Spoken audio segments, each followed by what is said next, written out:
Hello, everyone. Thank you all for joining the Redis Labs and Microsoft Azure Cloud Day to learn more about what you can do with Azure Cache for Redis Enterprise, the integration between Redis Labs, Redis Enterprise software, and Microsoft's Azure Cache for Redis.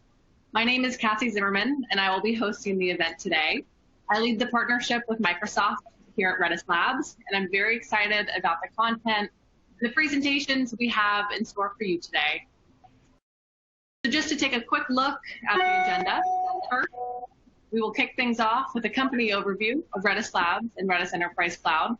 We're going to follow that with an overview of how we work with Microsoft to deliver the native experience on Azure. And then we're going to hear from our customer SitePro on the value Redis Enterprise on Azure delivers to them today, followed by a demo. So please, if you have any questions, add them into the chat box. We will try to respond to them in real time, but we're also going to have a live Q&A at the end of the presentations. So before I hand it off to the speakers, I just want to briefly introduce the rest of the group who will be speaking today. From Microsoft, we have Kyle Teegarden, the Product Marketing Manager for Azure Cache for Redis, as well as John High, Principal Customer Engineer, who works closely with SitePro. From the Redis Lab side, I'd like to introduce Ryan Powers, who leads the Cloud Product Marketing Group at Redis, as well as DaShaun Carter, the Principal Solutions Architect, who's focused on our partnership with Microsoft. And last but not least, our customer guest for today, Dustin Brown, who is the Director of Technology at SitePro. SitePro is a software company that is completely rethinking responsible management of the world's natural resources and mission-critical infrastructure. So with that said, I'm going to hand it off to Ryan to kick things off. All right, thank you, Cassie. In my section, I'm going to go over the value of the cloud, the different on-ramps to the cloud, the challenges associated with those, and how Redis Enterprise Cloud is built for you no matter where you are in your cloud journey. So the cloud provides enormous value, whether it's building those new digital applications that are going to modernize your business and gain new revenue streams, consolidating data silos, simplifying your operations and reducing cost and optimizing total cost of ownership, or scaling your business up and down instantaneously with elasticity. Think about things in the retail for a use case, for example, Cyber Monday and Black Friday, where data has to be spun up very high and then brought down very low in a very short amount of time. The elasticity of the cloud is great for those type of use cases, especially for your always on, always working applications that are driving this new revenue stream, right? 24/7 customer experience is absolutely critical in this world because competition is one click away at the fingertips of your users. But the cloud also brings about inherent challenges. For one of the on-ramps, right, probably the most popular one, cloud migration is ripe with challenges. Lifting and shifting all of your workloads over from on-premise to the cloud, or doing so in a staggered fashion, can create cost challenges, data silos, availability concerns.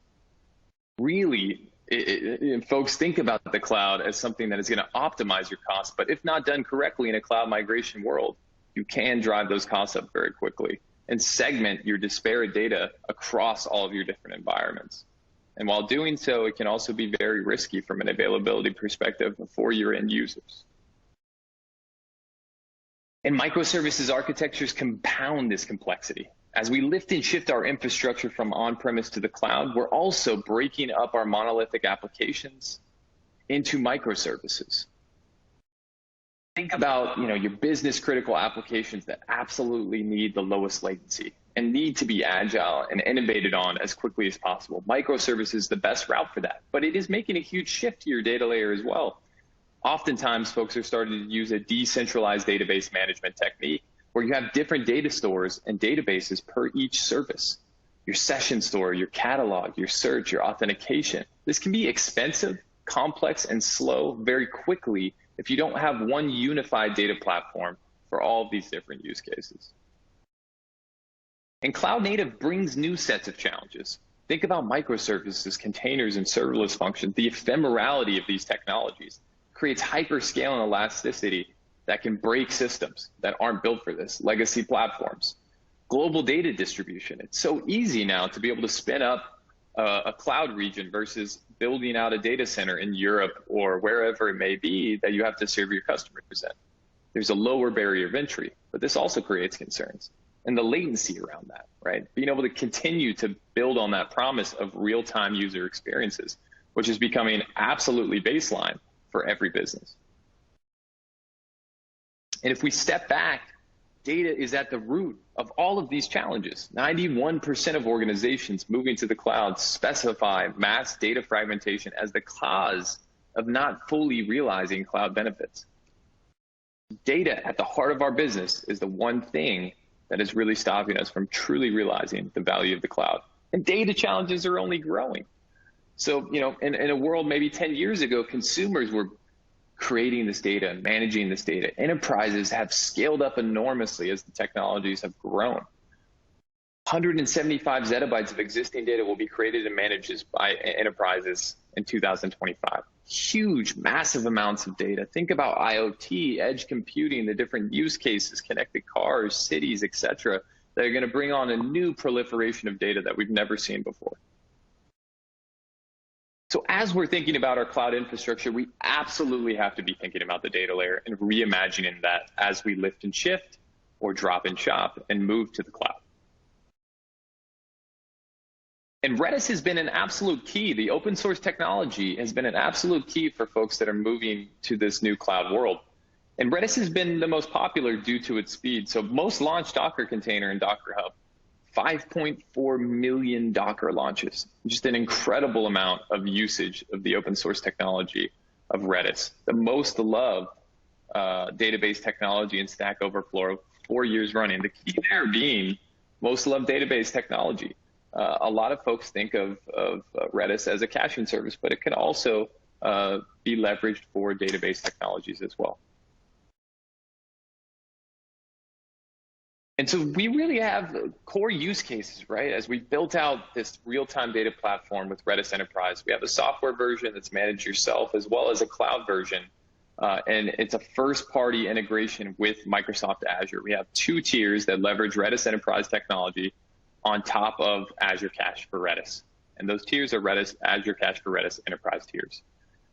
Each of those tiers allow for you to have the real-time data that you need in a platform built for things like fraud detection, real-time inventory, forecasting, leaderboards for gaming, caching, session management, customer 360 for retail, claims processing, and a recommendation engine built for all these different use cases and beyond.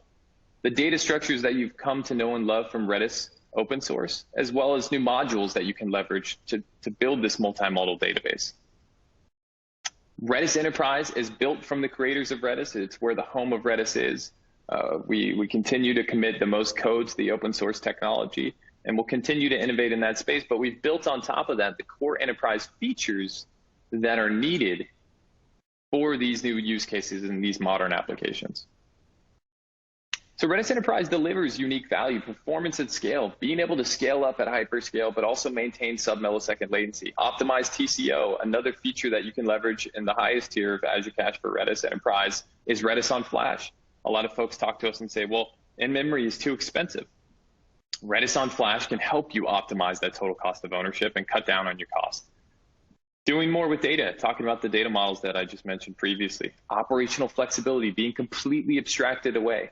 Redis Enterprise Cloud is a completely serverless technology, abstracted away from the users, also has instant failover capabilities, active geo-replication that allows you to unify your data across the globe at local latency, and developer productivity. So now you no longer have to deal with managing Redis. You can focus on your core business and truly moving the needle.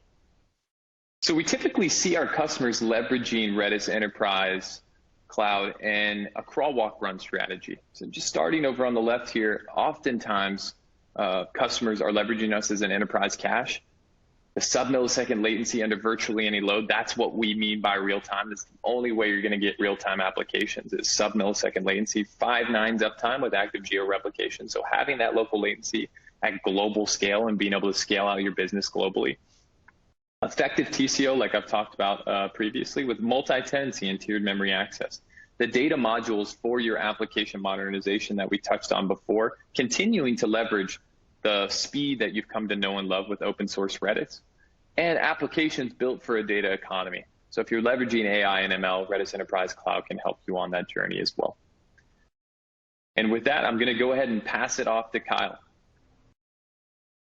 Thank you, Ryan. You've heard all about the good things that Redis offers, so now let's talk a bit about it on Azure. My name is Kyle Teegarden, as Cassie mentioned earlier, and I'm really excited to be here on this webinar today. So if you haven't heard of Azure Cache for Redis, it is our fully managed PaaS service for Redis on Azure. We implement the open source Redis stack with support for all your favorite features like clustering, persistence, but we also manage and automate some of the operation like patching, updates, hardware provisioning, and scaling. So the goal here is to let you focus on development and not on operation by giving you this fully managed Redis service. And of course, since Azure Cache for Redis is integrated into Azure, it's also a great complement for other Azure services like Azure SQL DB, Azure App Service, or even Azure Storage. We often say that Azure Cache for Redis can take your app and make it faster.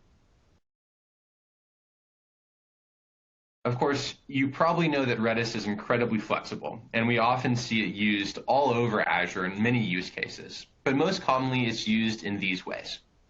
Specifically, either one as a cache to speed up the back end of an application, help it scale, kind of normal caching-like functions by accessing the most frequently accessed data. And that is sometimes part of a cache-aside architecture or something similar. So an example here is Chipotle, which is a quick service restaurant in the US. They use Azure Cache for Redis to speed up their online order system backend, which helps a lot when they get surges of use during meal times. Geico is an example of the second most common use case we see on Azure, with Redis being used as a session store. In this case, it's used to store things like user session data, user metadata, or even things like login tokens. Redis is really good at efficiently being an ephemeral data store, and it really shines in this use case. So Geico, for instance, uses Redis as a session store to store user input when people apply for insurance quotes online, and makes it much more fast and efficient than using a database to do this. And then there's a variety of other use cases for Azure Cache for Redis, from being a message broker or a queue, pub/sub type architecture, to just migrating Redis on-prem to the cloud to take advantage of the fully managed functionality of Azure Cache for Redis and to eliminate the need to individually manage your self-hosted Redis instances. So we see a lot of customers being successful with this product today. Now, I often get questions from people that have heard of Redis and heard of Azure Cache for Redis, but they don't quite know why they need to use it. And I think this slide helps address that question. The quick answer is that Redis is incredibly fast. And so what we did was we actually asked a third-party vendor to come in and benchmark the performance of a sample application, like kind of a basic web shopping application, in one version using just Azure App Service and Azure SQL DB as the backend, and then another version using those two services, but then also adding Azure Cache for Redis as a cache and a session store. And the performance improvement was incredible. They found a 9 times greater throughput performance using Azure Cache for Redis, and also an 11 times improvement with latency performance, basically speed, using Azure Cache for Redis. And what that means is it underlines how Redis can dramatically improve the scalability and the performance of your Azure applications just by adding this fairly simple caching or session store layer. Now, the thing I want to mention here too is that the version that had that 9x and 11x better performance, that actually used a cheaper version of Azure SQL DB because the database didn't experience so much traffic. So not only was it faster and more scalable, but it also was quite a bit cheaper as well because Redis reduced the need to have over-provisioned data infrastructure. So I think this underscores the power of Azure Cache for Redis in many ways. Now, obviously, that sounds great. Hopefully, you're pretty interested and you hear that and you think, wow, this is really cool. But I know that there's a lot of customers out there, especially large enterprises, that need even more than this, right? They don't just need better scalability, better performance. They also need things that big enterprises need. They need very high availability, for mission-critical applications. They need larger caches, and they'd prefer it at lower prices. Makes sense. And these companies are typically globally distributed. They have companies or subsidiaries or applications that run across the globe. And so there's a need to have that performance from Redis, but even greater, and then also at a global scale with all the benefits of support and integration that one would expect from a hyperscale cloud provider. And for that reason, Microsoft partnered with our friends at Redis Labs to build a new offering of Azure Cache for Redis that is the enterprise offering of this service. And so what we've done is we've taken essentially the best of both worlds. On one hand, we've taken the benefits, the powerful features of Redis Enterprise that Ryan talked a bit about, and we combined that with the support, the administration, and the integrated nature of Azure Cache for Redis to create a service that provides both these features that the largest companies and the most active companies need, plus your familiar DevOps security and management that you get from being on Azure. And tying all of that together is support provided around the clock from Microsoft with assistance from our friends at Redis Labs for escalations. So I mentioned it earlier, but we truly believe that this is the best of both worlds, taking the best features combined with an incredible cloud experience and giving that to our customers to do even better things. So let's dive briefly into some of these exciting features on Azure Cache for Redis Enterprise. So one of the features from this is access to Redis modules. And these are kind of specialized Redis functionalities that are really good for specific use cases. So there's 3 of those: Redis Bloom, Redis Search, and Redis Time Series. Redis Bloom is my favorite. It feels a little obscure, but basically they're these really interesting data models where you can sacrifice a little bit of precision for far greater memory and performance characteristics. So these are things like Bloom or Cuckoo filters, count, min, sketch, top K. And where that is very useful is when checking for item membership in large sets. So a great example here is if you're a company trying to serve users ads, you don't really want to serve a user the same ad over and over again. You want to check to see if they've been served that ad before or not. Using a Bloom or a Cuckoo filter as part of this module is a really slick way to do that without having a huge computational overhead of checking every user and every ad to see if there's a match. And so we've seen some users, including I think one you'll hear about later, that have used this to do deduplication in terms of sending users notifications. We have other customers that do this for deduplication for ads. But there's a lot of really interesting kind of niche use cases here for Redis Bloom. Redis Search, a little more straightforward. It's essentially a very powerful real-time search engine that's built into Redis. You can also use it as a secondary index in some really interesting ways.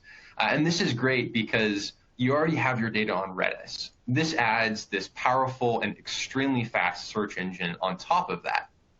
And so, for instance, if you have your inventory or pricing data for a retail website that's built into Redis for quick access, all you have to do is use the Redis search module, and then you can expose to your users a whole search functionality with advanced search features that allows them to search through that inventory base. So a lot of potential and a lot of users of this functionality. And then the final module is Redis Time Series. And this is a time series data structure, very powerful, allows you to handle millions of queries or events per second, and then process those queries and those data points. A lot of applications here in the IoT space, and you'll hear more about that from our friends at SitePro later in this webinar as well. And then finally, I want to mention Redis on Flash. And this isn't officially a module, but it's a really useful functionality with Redis in this enterprise offering. It allows you to run Redis on flash memory rather than just on RAM. The benefits here is that you can have much larger caches, 10 times larger, but at a lower price point, up to 70% lower price. And that's because you're using slightly slower flash storage rather than just RAM. So that's how you save money with a fairly small trade-off on performance. So a lot of customers that need huge Redis instances, this is a great way to get similar or adequate levels of performance while also saving quite a bit of money. So another key feature of the enterprise tiers that is something we're really excited about is increased availability. So right now, the kind of base tiers of Azure Cache for Redis, Basic, Standard, Premium, or should say Standard and Premium, offer 3 nines of availability, which is great for many applications. But for companies that are running this as a crucial part of the infrastructure, which is an increasing number of them, you really need higher availability to ensure that your systems stay up. And so with Enterprise, we offer expanded availability through multi-availability zone support, and then also through active georeplication, where you are duplicating your caches across regions around the world. And this will give you up to 5 nines of availability, which is one of the highest uptime ratings on all of Azure, and a huge difference from just doing 3 nines. So this is a game changer in many ways for large companies. And then I mentioned active georeplication. This is something that maybe we're the most excited about with Redis Enterprise. And active georeplication basically means that you can have simultaneous read and write operations on multiple globally distributed instances. So the same cache cloned across the globe, where updating one automatically updates the other with consistency guarantees. And that means you can scale worldwide with the same local latency from your Redis cache. This has a lot of benefits.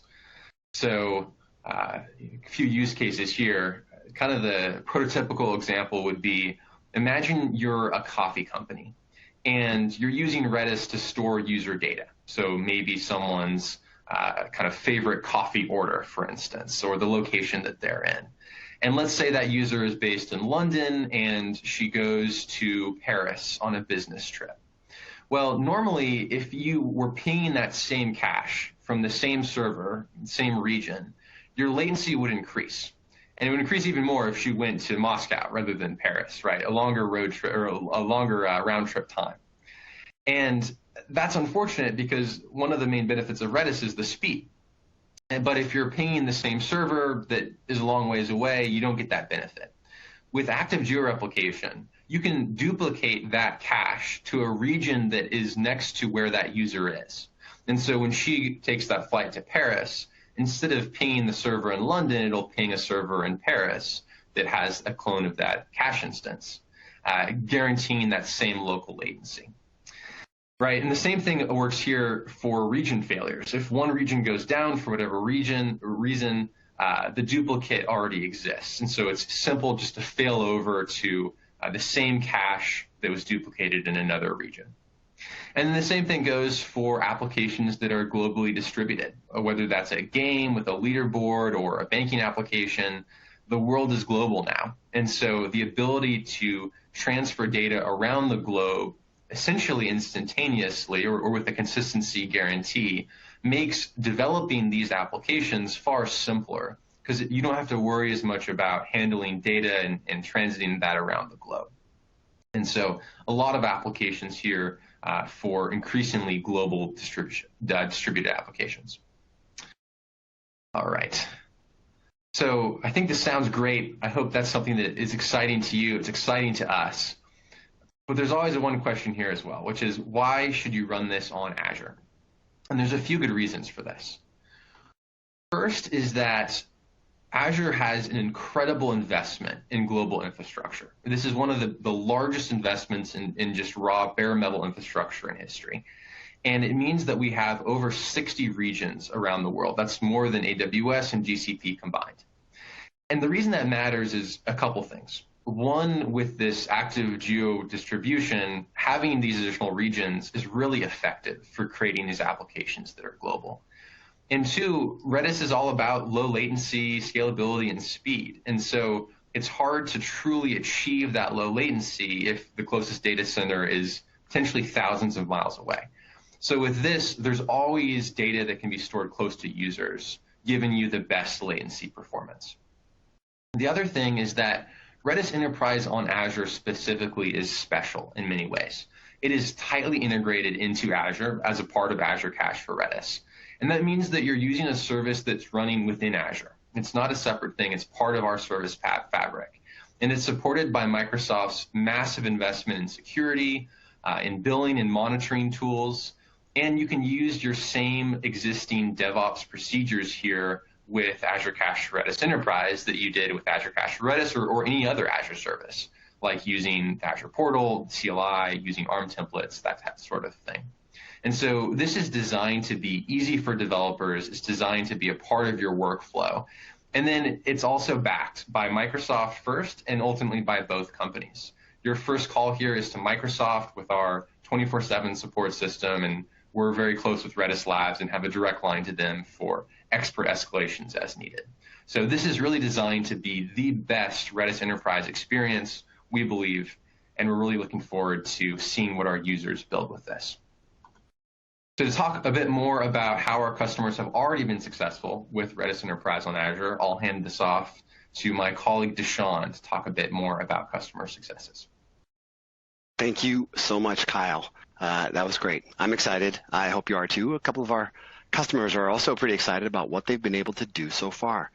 First is Genesis. Genesis has this really interesting kind of all-time, real-time chat enabled around the globe where they are staying real-time. That sessions moving across against these different communication centers is an important use case for Genesis. So that speed, that low latency that they get with Azure Cache for Redis is super important.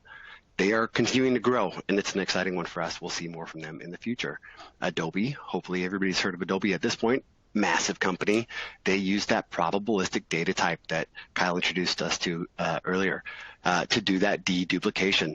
They've been using this in production since before the product was even a product in our preview stages, and they are continuing to grow with that product.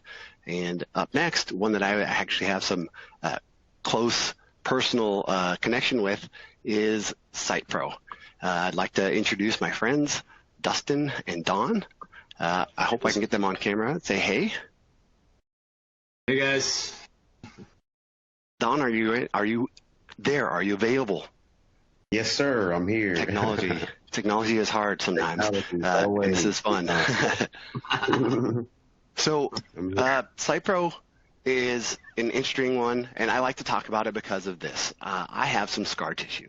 I've been in the seat of having these regular meetings weekly. On Monday, I met with a vendor. On Tuesday, I met with a different vendor, and it was every week. I kind of had this cadence with these different vendors, but never once did I feel like, even though I only had one product, I had one product that was going to market, I never felt like they were working together.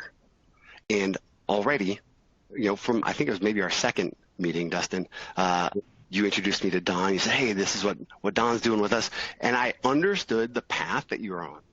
And I was able to reach out and communicate with Don. And I can see Don's super popular. He's got this great history and experience around DevOps, containerization, moving things to the modernization, Kubernetes, et cetera. So it's been fun. I'm guessing that being in a position where your partners are actually working together behind the scenes, they don't have to be on a call, and you know that they're working together, I have to guess that feels pretty good. Yeah, it's a little bit better than good. Honestly, it's the exact synergy that we needed to kind of move what we're doing in our industry off high center. Like we're moving away from old ideas and embracing, more of the cloud, containerization, Kubernetes, the whole gamut, and we're virtualizing a lot of our critical infrastructure to live there. So naturally, there was a lot of questions and concerns around making that big of a shift for a system that worked really well as designed, but we needed to move into something that's more scalable, something that's more secure, more high availability. So naturally, having not only the Redis Labs team involved and peeling back the layers of the new Enterprise Edition and showing us the things that we could be using, paired with Don Hai's efforts to kind of streamline our efforts to go into the Kubernetes space more efficiently, and I think that having that confidence, being able to lean in on that expertise has been priceless. Absolutely. Yeah. Yes, sir. So, Don, my understanding is there's kind of this program that SitePro is a member of that really is kind of designed to help them go down this modernization effort. Can you tell me more about that? Exactly. Well, the program that I'm in, I'm in fast track. So fast track for ISV and startups. So we especially, emphasize on smaller companies and startups and ISVs who are trying to utilize Azure to the fullest of its ability and just need somewhere to start, right? I'm the cloud native expert. They call me Don High, the container guy. So if any new company that comes in and they want to use containerization to the next level, that's when they bring me in. Certified CKA, all of those certifications, and I love to speak with these guys. And what I loved about SitePro was, these guys was down to earth. They're like the guys next door. I always loved our meetings. Talking with these guys and giving them anything that these guys wanted to have to be able to take their application to the next level. We started off with these what we call engagements. So each engagement inside the ISV program is about a subject, right? We have containerization, how we can do DevOps, how we can do CI/CD, GitOps, and all of these cool containerization ideas because I've been doing this for a while, and everyone's small. All these ISVs and startups are in different journeys because containerization is new, right? So what the ISV startup program is allowed to get everybody on the same page and be on one accord to help those guys succeed. So I heard about this right away. It really kind of opened up. I was learning more about Azure at the time. Dustin was learning more about the Redis Enterprise offering, and we were just kind of sharing. It has been this unique experience where we can kind of share and understand. I knew where his efforts were with Dawn. I knew where they were going, and I was kind of introducing some new, but we had this kind of alignment. Again, I'm just excited about that kind of partnership behind the scenes that we've been able to do over, we're pushing over half of a year now working together, and it's been wonderful.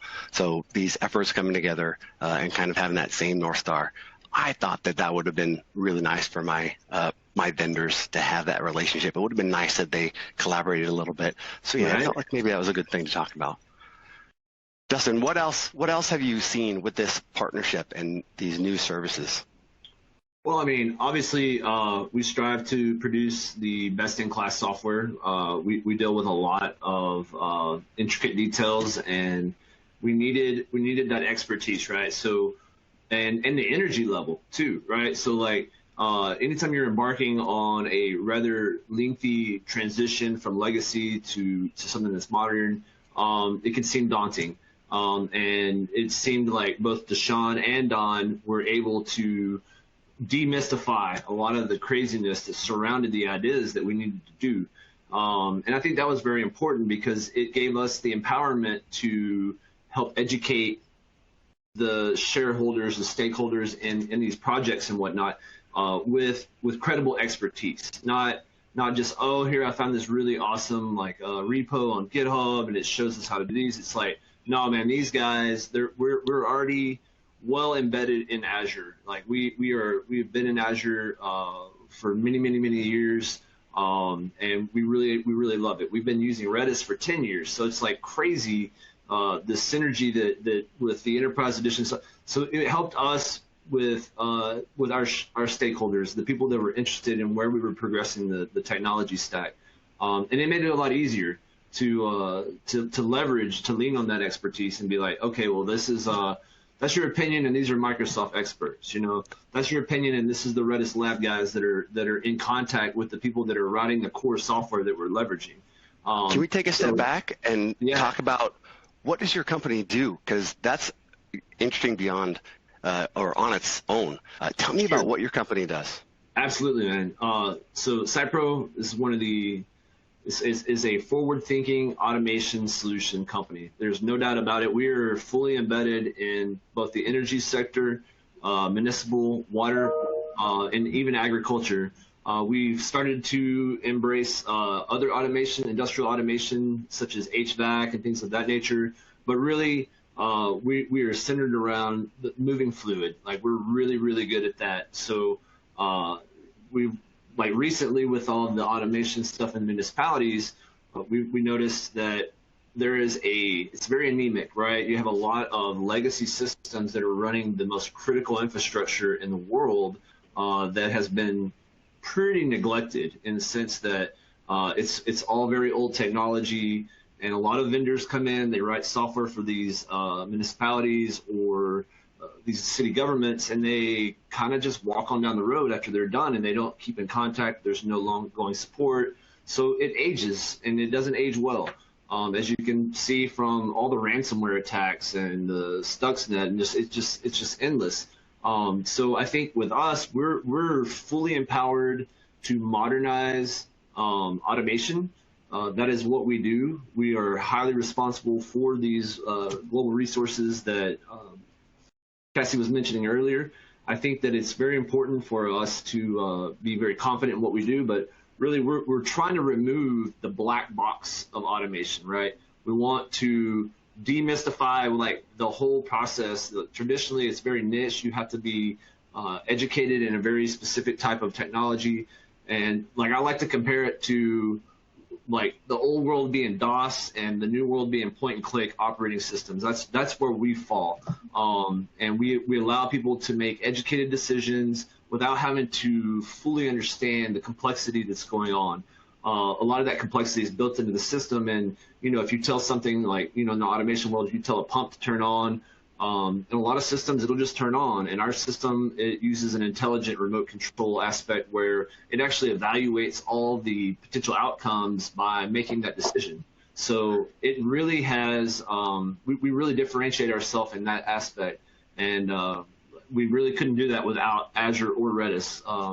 Like every field computer that we have out there, 100 plus instances of Redis running, communicating back up, really is our arteries, its main veins of moving data through our entire infrastructure.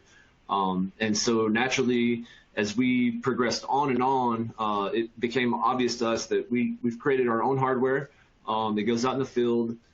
So, you know, we've pivoted away, and we haven't really abandoned it, but like we're looking at a more efficient way of managing all this in the cloud. So we're virtualizing a lot of our site software to run in the cloud and talk to our IoT devices that are out in the field directly, so that we can streamline that entire process even more. So when I came into the story, already started this process with Don. You guys were kind of moving. You had these efforts where you're virtualizing things, but that IoT use case, devices that don't always have a resilient connection, right? These That's connections true. are timing out, or they disconnect for a while. That's kind of where I came into the story. You're moving, Yep. You're trying to modernize, you're trying to get these new ideas to the market, but you had this little pain point where, hey, my connection was gone, and now I've got this dump of data, of time Yes. series data that comes in, and this is where our story begins. Yeah, our story was pretty revolutionary for us, and still a work in progress that because it's a large amount of data and a large infrastructure scope that we're having to cover here. But so like just to boil it down real easy. So for us to make those intelligent decisions, or even to provide dashboards that allow stakeholders in these companies or whatnot to make decisions around some of the data that they're seeing, we needed to produce as much value. We're in the theory we're in the camp of like more data is better than less data. So we want to we'll overwhelm people with options and data and configurations and filtering and all this stuff, but you know, almost like a power user. But we also like to water it down and make it simple for specific, you know, personas that are using our software. To achieve that, though, you know, you're talking about hundreds of thousands of sensors out in the field that are producing real-time data into an API, which in turn we had propped up a bunch of legacy infrastructure that basically did our own time series analysis of this data, and we would resample every 15 minutes that as something came in, and it just it's a lot of overhead. There's a lot of development costs there. There's a lot of support costs. And that's one of the things that I think is noteworthy with both Microsoft and the Redis Labs team is this has never been about, hey, can we drive up the bill? Can we drive up the bill? Can we get more Redis instances? Can we tap out, like, you know, can you guys hit 7 figures on your Azure bill a month? We don't want to try to do that, right? And that's never been part of this discussion. And I think naturally, as we've embraced more and more of that technology, I think that's how it's going to play out, right? We're going to end up investing more time and resources around these products And so by default, obviously the spend will go up, but it's never been the goal. The goal has 1000% been producing the most efficient and real-time type solutions that we can offer to our end users. And that was the most important thing for me is, how can we take all this hundreds of thousands of sensor data coming in? And my CEO, Aaron, and I were on the call with the Redis Labs team, and we were going through all these things, and the time series module came up, and it was like we both looked at each other like, man, because we knew we had a bunch of time wasted on all of the development that we had done in the past to basically replicate what Redis Enterprise offered right out of the box. So we're actually migrating the enterprise solution right now to Kubernetes. So we're going to be re-hoisting up, and we're going to actually be leveraging more of the new stuff with some of the Redis functions to actually do some of our sampling production of the objects that we pull out. We're gonna start using the Redis search and that amazing index to pull this stuff out at lightning fast speeds. So yeah, that in itself, and that is one story that this has produced like positive results from. But it is just one example of the many ways and the many things that we're doing, both with the Kubernetes now and Redis. There's no doubt that we're going to continue that path and keep exploring more and more. Anywhere I can turn off old development stuff and in favor of something that is well supported and proven, I'm all for it. I'm all focusing on your business, right? And what I heard early was this that legacy time series. That was kind of a pain point. It was a sore point, and you had all of this work that you were doing with Don.